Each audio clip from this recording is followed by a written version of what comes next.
But hey, the rain helps out, and we do have rain in our forecast for this afternoon, especially as thunderstorms are moving in. And not just any rain, we're talking severe weather. We've been talking about it all morning. And our severe weather outlook does include Dallas-Fort Worth under the enhanced risk. That is a level 3 out of 5 for the likelihood of strong to severe storms. If you are outside of this orange highlighted area, then you are still going to be dealing with maybe some scattered storms. I want to emphasize, not everyone sees a severe storm this afternoon. This is just the area most likely to see it. But the thunderstorms, yeah, they're on their way for this afternoon. The main concern is going to be the potential for large hail.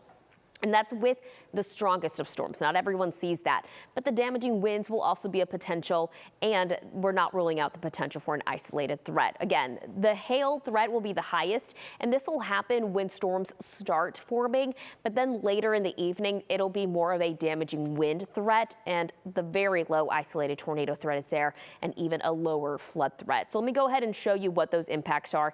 We're looking at cloud cover all morning. The scattered showers will expand in coverage, especially east of I-35 throughout mid to late morning. This is now showing you noon. Notice how a lot of the very light rain, mainly staying east of I-35. That's what we'll notice. Maybe an isolated storm popping up there, but not expecting any severe stuff yet. This is now 3 this afternoon. We start to see storms develop along a dry line north and west of the Metroplex. Notice how they're popping up very scattered. That's where we could see the hail threat. And now around 4, Gainesville, Decatur, northern Tarrant County there, that's the hail threat. Again, hail threat enhanced around this time. This is at 5 as these storms develop and push towards the east and eventually the southeast. This is now 6. Notice how these storms are still kind of scattered. This will eventually become our hail threat, but look at how this starts to form in a line. As that cold front continues to push through across North Texas, this is when we see a damaging wind threat. So the threats shift late in the afternoon.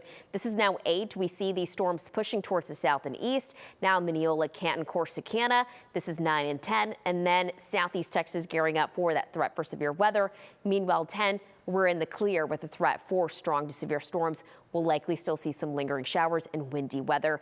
That windy weather brings in the cold air. We go from 77 today into the mid-50s Friday, Saturday, Sunday, and into early next week. Right now, we're looking at a cloudy start.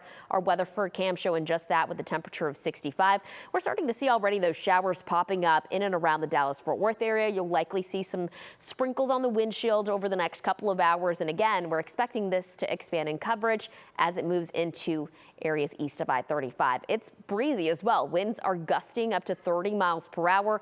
I'm expecting winds to gust up to 40 miles per hour this afternoon as our temperatures go from the 60s this morning into the mid to upper 70s this afternoon. And then a big cool off comes mid 50s Friday, Saturday, Sunday. But again, this afternoon, I need you to be prepared. Be sure to keep an eye on our social media pages. We'll be going Facebook Live here periodically throughout the day, Tashara. Okay.